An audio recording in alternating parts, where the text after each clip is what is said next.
In today's video, we're going to be going over the first major news drop for Arc Raiders, covering Embarks' project mechanic, their version of a loot wipe that will always be one of the hottest topics in the extraction genre community. There is a ton to break down here, including some amazing new features, as well as a few concerns, but without further ado, let's get right into it. Virgil, the game's design director, states that we absolutely see the benefits a global wipe provides.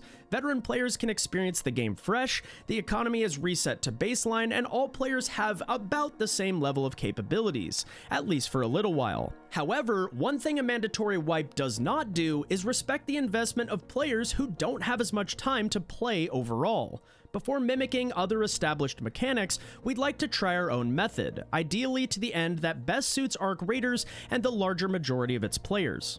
Which brings us to the Expedition Project. In the full game, players will have access to a feature called Projects. At level 20, the first major project players will have access to is the Expedition Project. Upon completion, this project makes a character reset available. If a player completes a reset, they will be able to do so again as long as they complete another of these projects. The Expedition Project will operate on a repeating cycle of roughly 8 weeks. During the course of these 8 weeks, players can contribute towards and make progress on their Expedition Project, which will overall be a somewhat large time investment. At the start of the 8th week, the ability to finalize the project will become available and will remain available for that entire week. If a player has fulfilled all of the necessary stages of that project, they'll be able to commit to completing the expedition during this period. Should a player's project not be ready during the window to complete the expedition project, their progress will be kept, allowing them to continue working on this project until the next finalization window.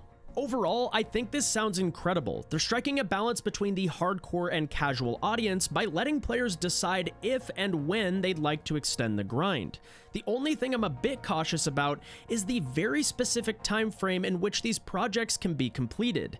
Destiny had FOMO issues where highly sought after weapons would be farmable for just 1 week of any given season, and if you happened to miss that week, you were kinda just out of luck until the next time that weapon came around. My point being, if someone were to be away for the holidays during this first 7-day window in December, for example, they'd be locked out of reset progression until the next finalization window in 8 weeks' time, and this potentially leads to even more complex issues. What happens if you miss a reset? Does that project go away? I think the verbiage from the article states that it will not, but if so, does missing a project always keep you one full reset behind?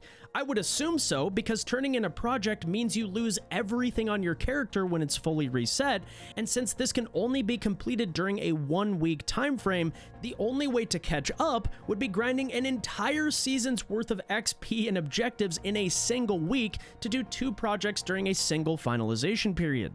I'd love to get answers from Embark on this, but let me know what you guys think down in the comments below.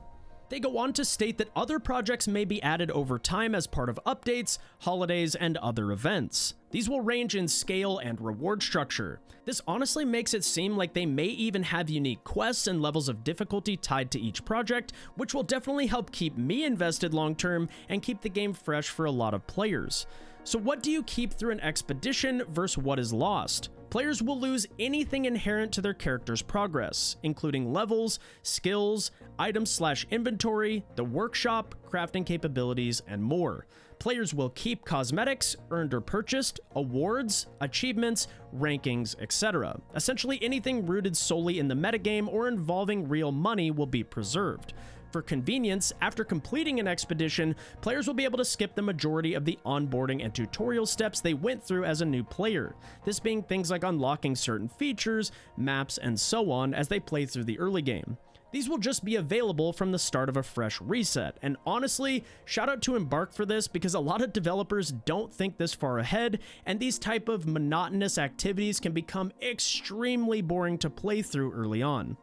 Now, aside from players who like the thrill of starting fresh, why would you willingly give up all of your hard-earned progress? Incentives. We're still finalizing the exact benefits and rewards, but they will generally follow these guidelines. Permanent account unlocks for each completed expedition, unique cosmetic rewards for each completed expedition, account buffs that are applied for the duration of the following expedition cycle, with sequential completions of the expedition project increasing the magnitude of these buffs up to a certain limit. One point to drive home is that we are being very careful about the nature of these benefits. Completing a reset should never give a player a power or combat advantage over anyone who's never completed a reset. Initially, these benefits will center around cosmetics and bragging rights, quality of life, and smoothing out some of the aspects of progression for those who have gone through a reset.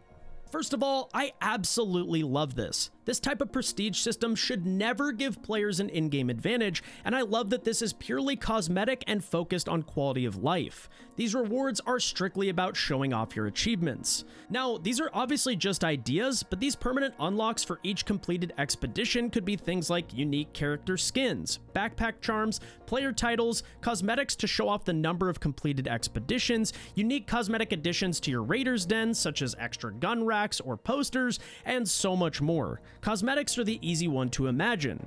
It's really the quality of life additions and account buffs that have me more curious. Is this more XP during the next expedition cycle, extra starting skill points to allocate in the early game, or an extra safe pocket slot for looting valuable items? I think the line you have to draw starts to get a bit blurry, and the latter may be a bit too powerful. But what do you guys think? Be sure to let me know down in the comments below. As for the expedition itself, this one being the caravan, it looks like there are 6 stages to the project, with the first 2 oriented around gathering materials to lay the foundation of the structure.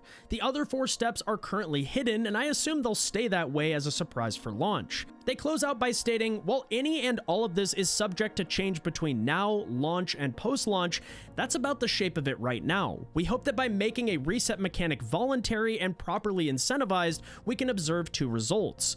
1, players who are highly engaged can experience the game fresh on a regular cadence while accruing some benefits. And 2, players who have less time to dedicate to the game don't have their progress reset outside of their control. They are always able to keep moving forward at their own pace if they so choose. It's not a silver bullet and won't achieve the clean break that a mandatory global reset does, but it does aim to be more equitable to all players. Wherever possible, we want to value your time spent in-game as much as you do. Of course, this is a complex topic, so we'll be keeping an eye on the discussion around this message and follow up as necessary. This is obviously a lot to take in, and despite some of my minor concerns, I am extremely excited for what the future of Arc Raiders holds, and I think the project/expedition system that they keep interchanging will be a major hit once it's fully fleshed out. I hope you guys enjoyed the video, and if you did, likes, comments, and all the usual YouTube things really do help the channel grow, and we'll be live all weekend long for the Server Slam over at twitch.tv/above if you guys want a chill place to come hang out. Let me know what you guys think about all these changes down in the comments below, and that's it from me. Thank you all so much for watching, and I'll catch you topside.